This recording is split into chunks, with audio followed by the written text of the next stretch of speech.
မင်္ဂလာပါခင်ဗျာ ARD ကပတ်စင်တင်ဆက်နေတဲ့ Editor စကားဝိုင်းအစီအစဉ်ကနေကြိုဆိုလိုက်ပါတယ်ဒီတစ်ပတ်မှာတော့အာနာသိန်းစစ်ဗိုလ်ချုပ်တွေနဲ့စီးပွားရေးလုပ်ငန်းရှင်ကြီးတွေကြားကပုတ်တိုက်မှုဆိုတဲ့ခေါင်းစဉ်နဲ့ကျွန်တော်တို့ဆွေးနွေးသုံးသပ်သွားမှာဖြစ်ပါတယ်ကျွန်တော်ကတော့ ARD မြန်မာပိုင်းသတင်းတောက်ချုပ်ကြော်ခါပါကျွန်တော်နဲ့အတူတူဆွေးနွေးမဲ့သူကတော့ ARD ရဲ့ Editor ချုပ်ကိုအောင်စောဖြစ်ပါတယ်ကိုအောင်စောမင်္ဂလာပါမင်္ဂလာပါကိုကျော်ခါတိုင်းပြည်အာဏာသိမ်းခံပြီးတဲ့နောက်မှာစစ်တပ်ရဲ့ဖမ်းဆီးမှုဖိနှိပ်မှုတွေကိုနိုင်ငံရေးသမားတွေចောင်းသားပြည်သူတွေတင်မကဘဲနဲ့ဒီမကြသေးခင်ဆိုလို့ရှိရင်ဒီစီးပွားရေးလုပ်ငန်းရှင်ကြီးတွေပ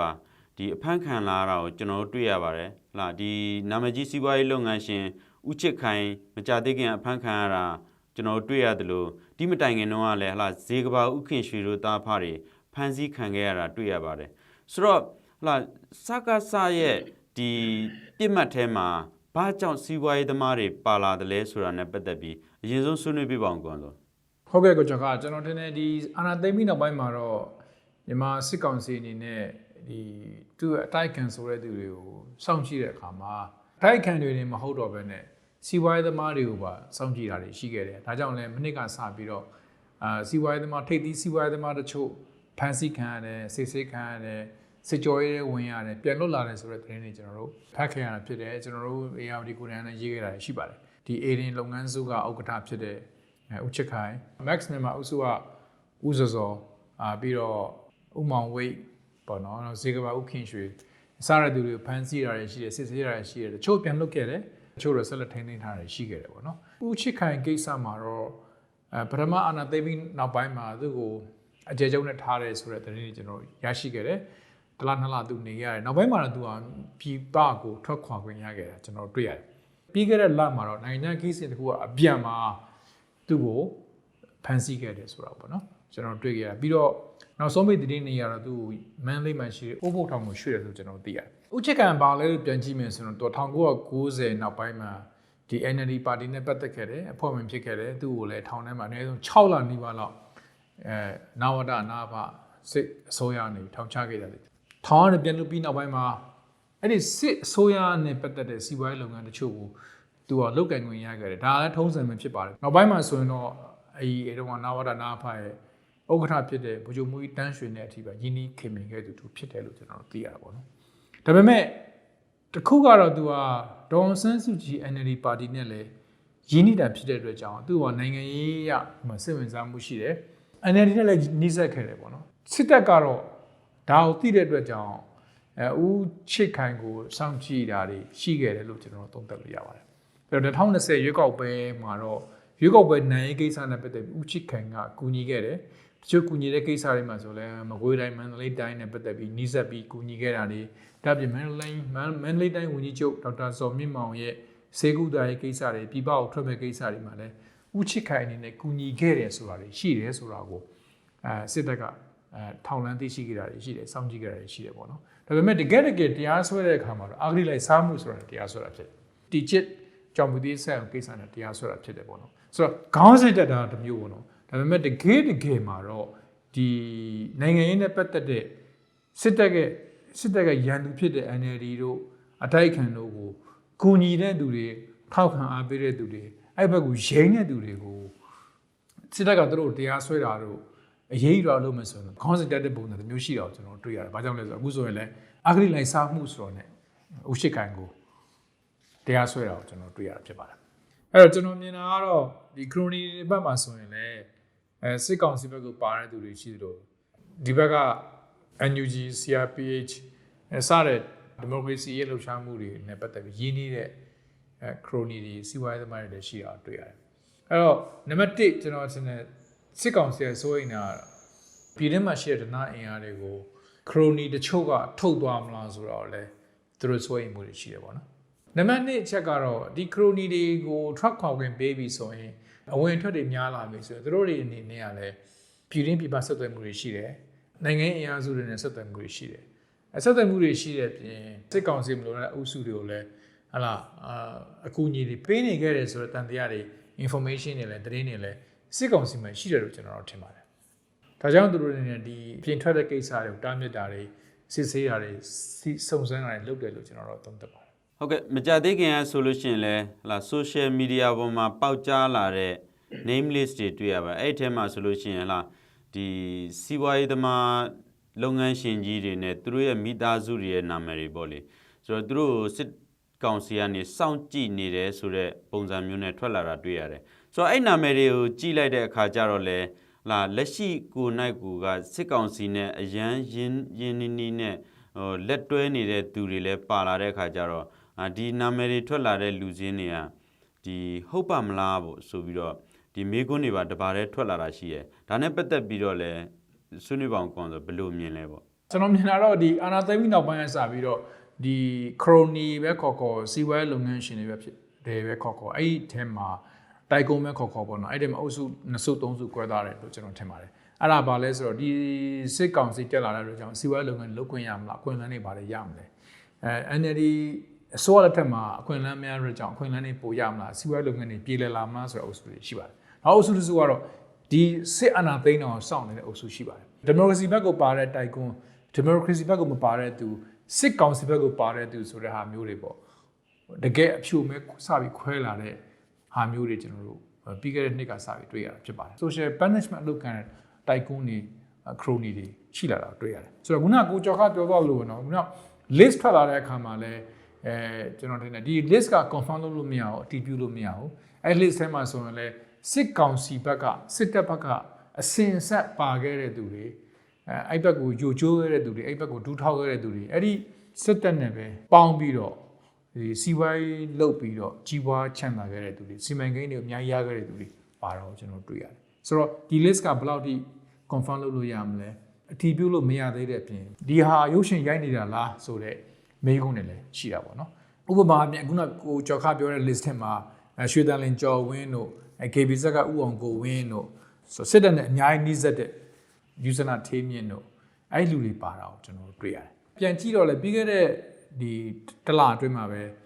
KBZ ဥအောင်ကိုဝင်းရဲ့သမီးဒေါ်နန်းလမ်းခိုင်းဆိုရင်လည်းဒီဒါ KBZ မှာဆိုလည်းအကြီးအကဲတောက်ဖြစ်ပါတယ်သူရန်ကုန်လေဆိပ်ကနေပြီးထွက်ခွာမဲ့အချိန်မှာခေါ်ယူစစ်ဆေးမင်းမြန်းချင်းခံရတယ်ဆိုတော့သတင်းတွေထွက်လာခဲ့တာဖြစ်ပါတယ်တေချာတာတစ်ခုကတော့မြန်မာစစ်ကောင်စီကတော့စီးပွားရေးသမားတွေကိုတိုက်ကွန်းတွေကိုခရိုနီကိုစောင့်ကြည့်နေတာဖြစ်တယ်အရင်တော့လည်းစောင့်ကြည့်ခဲ့တာဖြစ်အရင်တော့စောင့်ကြည့်တဲ့ကိစ္စတွေမှာသူတို့ရဲ့စီးပွားရေးလုပ်ငန်းတွေနဲ့ပတ်သက်ပြီးတော့အခွန်ကောက်ကိစ္စနဲ့ပတ်သက်ပြီးတော့စောင့်ကြည့်ခဲ့တာတွေရှိမယ်တရားဝင်မှုကိစ္စတွေနဲ့ပတ်သက်ပြီးစောင့်ကြည့်ခဲ့တာတွေရှိမယ်ဒါပေမဲ့ဒီနေ့စောင့်ကြည့်တဲ့ကိစ္စကတော့နိုင်ငံရေးနဲ့ပတ်သက်လာတယ်2012နောက်ပိုင်းမြန်မာနိုင်ငံမှာနိုင်ငံရေးအပြောင်းလဲမှုတွေဖြစ်လာပြီးနောက်ပိုင်းမှာလည်းအဲ့ခရိုနီအုပ်စုတွေကစစ်တပ်အုပ်စုတစ်ခုတည်းမဟုတ်ဘဲနဲ့เนาะအရင်တော့ဖြစ်ခဲ့တဲ့ကြက်ခိုင်အုပ်စုတစ်ခုတည်းနဲ့မဟုတ်ဘဲနဲ့2012 by election မှာစတင်ပါဝင်လာတဲ့ NLD နိုင်ငံရေးအုပ်စုကိုလည်းဒီခရိုနီအုပ်စုတွေကစီးပွားရေးလုပ်ငန်းအုပ်စုတွေကနေစတင်ပြီးတော့စိတ်ဝင်စားလာတာတွေ့ရတယ်အဲ့အချိန်တုန်းကလည်းအဲ့ဒီခရိုနီတွေကအမေရိကတို့ EU တို့ရဲ့ sanction ကိုခံနေရတဲ့သူတွေဖြစ်တယ်ကြီးထွားလာတဲ့နိုင်ငံရေးအုပ်စုကိုအဲ့ဒီအချိန်မှာပဲစီးပွားရေးအုပ်စုတွေခရိုနီအုပ်စုတွေကစတင်ပြီးချင်းကပ်လာတာကိုကျွန်တော်တို့ပြန်ပြီးတွေ့ရတာဖြစ်တယ်နော်အကူအညီတွေသူတို့ပေးလာတယ် donation တွေလုပ်လာတယ်အလှူတွေလုပ်လာတယ်အဲ့နိုင်ငံရေးပို့ပြီးတော့ကြီးထွားလာတဲ့ NLD နိုင်ငံရေးအုပ်စုကိုချင်းကပ်မှုတွေလုပ်လာတာကိုတွေ့ရတယ်ပေါ့နော်ဒါပေမဲ့သူတို့တွေကတကယ်တော့အခုချိန်ထိတကယ်ကိုတိုက်ကွန်းတွေဖြစ်လာခဲ့တာခရိုနီတထေးကြီးတွေဖြစ်လာခဲ့တာကဘာကြောင့်လဲဆိုရင်အဲ့နာဝတနာဖဗိုလ်ချုပ်ကြီးတွေချပေးခဲ့တဲ့စီမံကိန်းတွေ project တွေနဲ့ကြီးပွားချမ်းသာလာခဲ့တဲ့သူတွေဖြစ်တယ်ဆိုတော့ကျွန်တော်တွေ့မှာဖြစ်တယ်မိဘမျိုးရိုးကြောင့်ချမ်းသာလာတာမဟုတ်ဘဲနဲ့ဒီဗိုလ်ချုပ်ကြီးတွေနဲ့အနီးကပ်နေခဲ့လို့ပေါင်းသင်ခဲ့လို့ချမ်းသာကြွယ်ဝလာတာဖြစ်တယ်ဆိုတာကျွန်တော်တွေ့ရမယ်ပေါ့နော်2016မှာတော့ NLD အစိုးရအာဏာရပြီးနောက်ပိုင်းမှာတော့နောက်နိုင်ငံရဲ့အစိုးရတွေက sanction ကိုဖြုတ်ချပေးခဲ့တယ်ခရိုနီတွေလည်းဖြုတ်ချပေးခဲ့တယ်ဗိုလ်ချုပ်ကြီးတွေကိုလည်းဖြုတ်ချပေးခဲ့တာတွေ့ရတယ်အဲ့ဒီချိန်မှာတော့ကျွန်တော်ထင်တယ် NLD အစိုးရနဲ့ပို့ပြီးနီးကပ်လာတဲ့ခရိုနီတွေစီးပွားရေးသမားတွေကိုကျွန်တော်တွေ့ရမှာဖြစ်ပါတယ်တကယ်တော့ဟိုဒီခရိုနီပဲခေါ်မြန်မာနိုင်ငံထိပ်သီးစီးပွားရေးလုပ်ငန်းရှင်ကြီးတွေကစစ်တပ်ကအပြောင်းလဲကိုကြည့်ပြီးတော့ဘယ်မြင်းကိုလောင်းအောင်မယ်ဆိုတာသူတို့ကအများနဲ့ကြည့်ခဲ့တာဖြစ်တယ်ဥပမာကျွန်တော်တို့စစ်တပ်တို့အရာရှိကြီးတွေတက်မယ်ကြောင်းဥစားထားလို့ဟာမျိုးတွေမှာဆိုရင်ဒါတက်မယ်စစ်အရာရှိဗိုလ်ချုပ်ကြီးတွေကိုကြည့်ပြီးတော့ဘယ်သူကနောက်တစ်ချိန်မှာမင်းလောင်းဖြစ်မှာလဲနောက်တစ်ချိန်မှာသူကတက်ချုပ်ဖြစ်မှာလဲဆိုတော့ကြည့်ပြီးတော့ထမင်းကြိုင်ပို့တဲ့သူတွေအဆအဆရာကူညီခဲ့တဲ့သူတွေရှိပါတယ်သူတို့အဲ့သူတွေကစီးပွားရေးသမားတွေပဲဖြစ်တယ်အဲ့စီးပွားရေးသမားတွေက မြန်မာနိုင်ငံမှာစီးပွားလုပ်ချင်သူတို့အဓိကချင်းကမ်းမှာစစ်တပ်ကလူကြီးတွေပဲဖြစ်တယ်ဆိုတော့သိတဲ့အတွက်ကြောင့်အဲ့လိုမျိုးကျောင်းတွေမှာလာပြီးပညာစည်းပြီးနောက်တစ်ချိန်သွားမဲ့သူတွေတိုင်းမှုဖြစ်မဲ့သူတွေတိုင်းမှုဘဝနေပြီးတော့ဟလာတကယ်အရေးကြီးတဲ့နေရာတွေကိုသွားမဲ့သူတွေကိုချင်းကပ်ခဲ့တာတွေရောတကယ်မြန်မာနိုင်ငံစီးပွားရေးလုပ်ငန်းရှင်တွေဖြစ်ပါတယ်အဲ့ဒီမှာဆိုရင်လည်းခုနကျွန်တော်ပြောခဲ့တယ်ခုန KBZ ကဦးအောင်ကိုဝင်းတို့ဆိုရင်လည်းဒီလူတွေနဲ့ပတ်သက်ပြီးတော့ဘယ်လိုချင်းကပ်မှာဆိုတာတည်ပြီးသားဖြစ်တယ်ပေါ့နော်စစ်ကောင်စီလက်ထက်မှာစောင့်ကြည့်ခံခရိုနီတွေမှာဆိုရင်လည်းတချို့ဆိုရင်ဖန်စစ်စစ်ဆေးတာခံပေမဲ့နော်အခုအချိန်မှာဆိုတော့ရန်ကုန်မြို့မှာရှိတဲ့အရေးပါတဲ့အမြင်နေရာတွေအကွက်ကွင်းတွေပြီးတော့ငွေသားများကိုစစ်ကောင်စီဥက္ကဋ္ဌကိုပေးလိုက်ပြီးဆိုရင်ဂါရဝပြုတ်လိုက်ပြီးဆိုရင်စစ်ကောင်စီဥက္ကဋ္ဌရဲ့အမျက်ရှာတာကိုလွတ်ပြီးတော့ ACC နေရတယ်ဆိုတော့သတင်းတွေလည်းကျွန်တော်တို့အများကြီးသိထားတာဖြစ်ပါတယ်ဒါပေမဲ့တစ်ချိန်တော့ပြန်ကြည့်မယ်ဆိုရင်လည်းခုနဦးအောင်ကိုဝင်းတို့ခုန Max မြန်မာဦးစောတို့ပြန်ကြည့်မယ်ဆိုရင်လည်းဒေါ်ဆန်းစုကြည်အစိုးရ NLD အစိုးရလက်ထက်မှာဆိုရင်လည်းဒီ COVID-19 ကပ်ရောဂါဘေးစိုက်နေတဲ့အချိန်မှာသူတို့ကငွေများစွာကိုသူတို့ရဲ့အကူအညီငွေများစွာလှူဒန်းပြီးတော့ NLD အစိုးရကိုကူညီခဲ့တာပြည်သူတွေကိုကူညီခဲ့တာကိုကျွန်တော်တို့တွေ့ရမှာဖြစ်ပါတယ်ဒါပေမဲ့စစ်ကောင်စီပြန်တက်လာတဲ့အချိန်မှာလည်း MPO လို့ခေါ်တဲ့ဒီကျွေးမီကိစ္စတွေနဲ့ပတ်သက်ပြီးတော့အခက်အခဲကြုံနေတဲ့ bank တွေဆိုရင် KBZ အပါဝင်ပေါ့နော်အဲ့ bank တွေဆိုရင်လည်းဒီစစ်ကောင်စီကနေပြီးရော်ကြီးပေးပြီးတော့ဒီ bank တွေပြိုလဲမသွားဘူးတဲ့ထုတ်ပြီးကူညီခဲ့ရတယ်လေအများကြီးရှိခဲ့ဆိုတာကိုကျွန်တော်တွေ့ရတယ်ဒါကြောင့်လေခရိုနီတွေကတကယ်တော့စစ်တပ်ဖက်လည်းမဟုတ်ဘဲနဲ့ဒီဘက်ကိုလည်းမဟုတ်ဘဲနဲ့သူတို့ရဲ့အချိုးစီးပွားအတွက်ဒီလိုစစ်ကောင်စီကပေးတဲ့နော်စစ်တပ်ကပေးတဲ့စစ်ကောင်စီကပေးတဲ့အကူအညီတွေအများကြီးယူခဲ့ရတယ်ဆိုတော့ကျွန်တော်တွေ့ရမှာဖြစ်ပါတယ်စစ်တပ်ကအာဏာသိမ်းပြီးတဲ့နောက်ပိုင်းမှာဟလာဒီနာမည်ကြီးအရင်ကနာမည်ကြီးခဲ့တဲ့ဟလာဒီစီးပွားရေးလုပ်ငန်းရှင်ကြီးတွေဟာအကြက်ခံခဲ့ရတယ်စောင့်ကြည့်ခံခဲ့ရတယ်ပေါ့လေလက်ရှိလည်းအကြက်ခံစောင့်ကြည့်ခံနေရတဲ့သူတွေလည်းရှိနေကြသေးပေါ့လေတစ်ဖက်မှာလည်းဟလာဒီစစ်တပ်အာဏာသိမ်းဖို့ကိုအားပေးအားမြောက်လုပ်ပြီးတော့ဒီစစ်တပ်အာဏာသိမ်းပြီးတဲ့နောက်ပိုင်းမှာဒီပူပေါင်းစစ်တပ်နဲ့ပူပေါင်းပြီးတော့လာစီးပွားရှာလာတဲ့ခေတ်သစ်ခရိုနီတွေလို့ခေါ်တယ်ပေါ့လေသူတို့ရဲ့အခြေအနေကိုလည်းကျွန်တော်တို့ဒီထည့်ဆွေးနွေးဖို့လိုအပ်မယ်ထင်ပါတယ်ဒါနဲ့ပတ်သက်ပြီးလည်းနည်းနည်းသုံးသပ်ပါအောင်ကွာအာနာသိမ်းပြီးနောက်ပိုင်းမှာပေါ်လာတဲ့ခရိုနီတစ်တွေပေါ့နော်ပြီးတော့ခရိုနီဟောင်းတွေတိတ်တော့မကွာဘူးထင်ပါတယ်ဒါပေမဲ့နာဝတနာဖတ်ခေတ်မှာပေါ်ခဲ့တဲ့ခရိုနီကြီးတွေကတော့ခုချိန်မှာတော်တော်ငြိမ်ဝှက်ပြပြသွားပြီလို့ပြောလို့ရပါမှာကျွန်တော်ပြောမဲ့လူတွေကတော့ခုနဦးဒေစာတို့ဦးအောင်ကိုဝင်းတို့ဦးထွန်းမြင့်နိုင်တို့ဟုတ်လားတကုံဝင်းအောင်တို့ဟုတ်လားဦးအိုက်ထွန်းတို့ဦးမိုးမြင့်တို့လူတွေအများကြီးရှိပါတယ်ဒီဘက်ခေတ်မှာဆိုရင်တော့ဒီစစ်ကောင်စီတက်ပြီးနောက်ပိုင်းမှာထွက်လာတဲ့လူတွေရှိတယ်ဒါပေမဲ့သူတို့ကြုံရတာပါလဲဆိုတော့ဒီစစ်ကောင်စီတက်လာပြီဆိုရင်စီးပွားရေးလုပ်ငန်းတွေအများကြီးပိုတွက်လာမယ်စီးပွားရေးလုပ်ငန်းတွေပိုလုပ်နိုင်မယ်ဆိုပြီးတော့သူတို့အများကြီး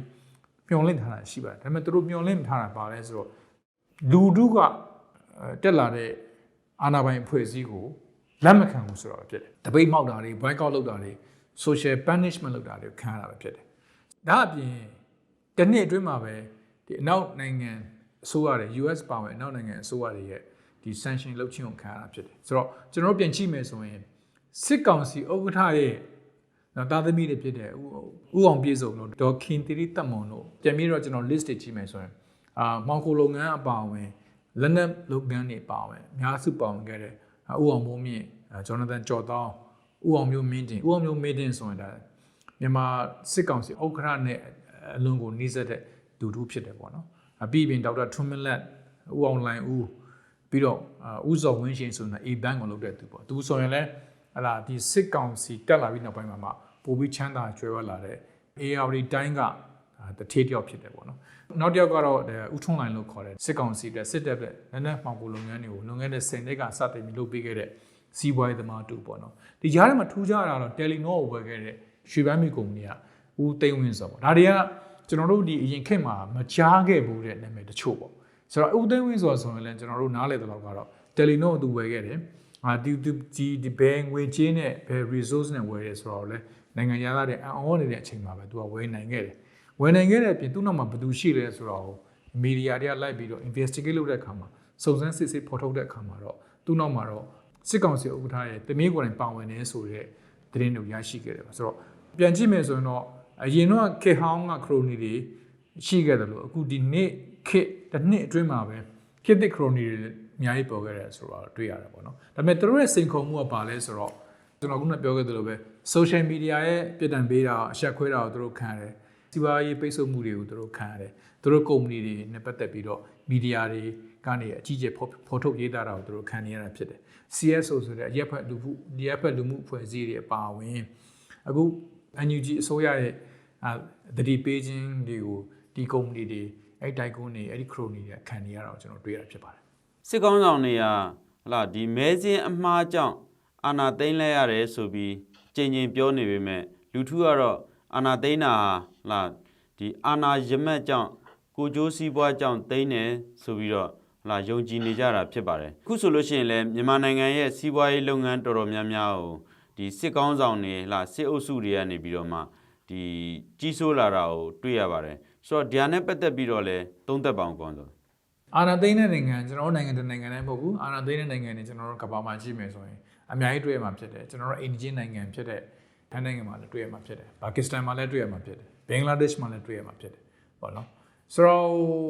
့အာဏာသိမ်းတဲ့နိုင်ငံချင်းအတူတူတောင်မှကျွန်တော်တို့နိုင်ငံကဘာလို့အာဏာသိမ်းပြီးတော့အာဏာကိုထိန်းပြီးတော့တိုင်းပြည်ကိုကြောက်ထဲမကြောက်အောင်ကူညီခဲ့ပါတယ်ဆိုတော့1962ကစပြီးပြောခဲ့တာဒီနေ့ကျွန်တော်တို့နိုင်ငံကကမ္ဘာမှာဘာလို့အစင်းရဲ့အမွဲတေဆုံးနိုင်ငံတစ်ခုဖြစ်နေလဲဆိုတော့ကျွန်တော်တို့ပြန်ပြီးသုံးသပ်ဖို့လိုတာပေါ့နော်ကျွန်တော်တို့နိုင်ငံမှာစစ်တပ်ကအာဏာသိမ်းတဲ့အခါမှာနိုင်ငံရေးအာဏာကိုသိမ်းတာတစ်ခုတည်းမဟုတ်တော့ဘဲနဲ့စီးပွားရေးအာဏာကိုကျွန်တော်တို့သိမ်းနေပြဿနာပဲ1962ကနေအာဏာသိမ်းတဲ့အချိန်မှာမြန်မာဆိုရှယ်လစ်လမ်းစဉ်ပါတီဆိုပြီးအကောင့်တွေပေါ်ခဲ့တဲ့အချိန်မှာစစ်တပ်ကနိုင်ငံရေးအာဏာတစ်ခုတည်းမဟုတ်ဘဲနဲ့စီးပွားရေးအာဏာကိုသိမ်းတဲ့အခါကျတော့ကျွန်တော်1988ရောက်တဲ့အခါမှာတိုင်းပြည်ကမွဲပြကြတဲ့နိုင်ငံတစ်ခုဖြစ်ကိုကျွန်တော်တရားဝင်ရောက်သွားခဲ့တာကိုကျွန်တော်တွေ့ရမှာဖြစ်ပါတယ်1988နောက်ပိုင်းမှာဆိုရင်လည်းအာဏာပြန်သိမ်းတဲ့အခါကျပြန်တော့လေနိုင်ငံရေးပါဝါအပြင်သူကစီးပွားရေးပါဝါပို့ပြီးတော့ထိန်းချုပ်လာတာကိုတွေ့ရတယ်။လဝကြီးအုပ်လာတာကိုကျွန်တော်တွေ့ရတယ်။အဲ့ဒီအခါမှာဘာပေါ်လာလဲဆိုတော့ပို့ပြီးတော့ကြီးထွားလာတဲ့ခရိုနီလူဒန်းစားဆိုတာပေါ်လာတယ်။စီးပွားရေးသမားတွေပေါ်လာတယ်။အဲ့ဒီသူတွေကအာဏာသိမ်းစစ်တပ်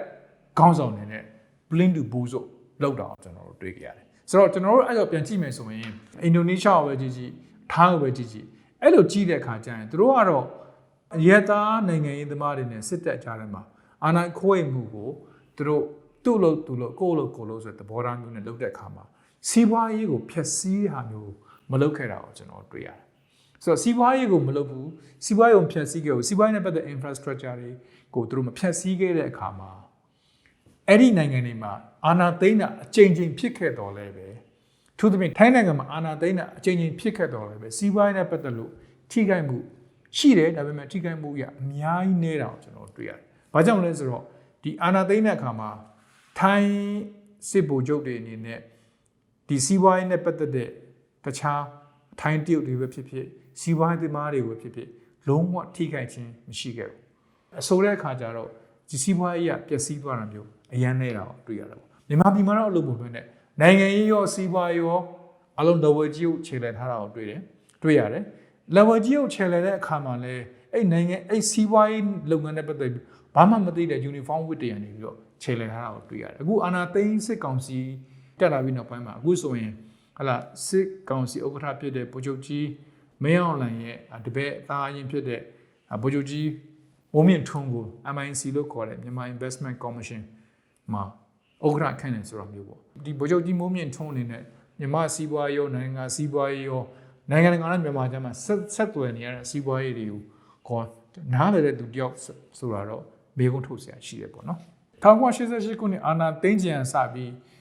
uniform ဝတ်တွေကနေပြီးတော့စီးပွားရေးနဲ့တကယ့်ကိုနိုင်ငံတကာမှာနာနဲ့သိမ်မွေးတဲ့ကုန်သွယ်ရေးလုပ်ငန်းတွေကိုဥပဒေတွေကိုဝင်ပြီးတော့စွတ်ဖက်တယ်ဝင်ပြီးပြောဆိုတဲ့အခါကျရင်ဒီ uniform ဝတ်တွေကနေပြီးတော့ပဲတိုင်းပြည်မှာဘယ်စင်းနဲ့ဘယ်လိုရောင်းအောင်ပဲငွေကြေးဆိုတာဘယ်လိုရှိတယ်ဆိုတာဝင်ရောက်စွတ်ဖက်တဲ့အခါကျရင်တိုင်းပြည်ဒုက္ခရောက်မှာအမှန်ပဲဆိုတာကျွန်တော်တွေ့ရမှာဖြစ်တယ်1988အပြင်အခု2021အာဏာသိမ်းပြီးနောက်ပိုင်းမှာလည်းခုနချမ်းသာလာတဲ့ခရိုနီတွေရှိတယ်ပေါ့နော်ခရိုနီတွေချမ်းသာလာလို့အဲ့ခရိုနီတွေနဲ့ပေါင်းစားတဲ့ blind to bozo တွေဖြစ်တဲ့uniform ဝတ်ဗိုလ်ချုပ်ကြီးတွေကပိုပြီးချမ်းသာလာတာပဲရှိမယ်ဘာကြောင့်လဲဆိုတော့ဝေစားမြန်စားတွေဖြစ်တဲ့အတွက်ကြောင့်ဖြစ်တယ်ဒါပေမဲ့တိုင်းပြည်ကတော့ပို့ပြီးတော့စုပ်ပြတ်မွဲတေးဆင်းသွားတာကိုကျွန်တော်တွေ့ရမှာဖြစ်ပါတယ်ဟ ဟုတ်ကဲ့ကိုအောင်စောကျေးဇူးတင်ပါတယ် ကျေးဇူးပါကိုကျော်က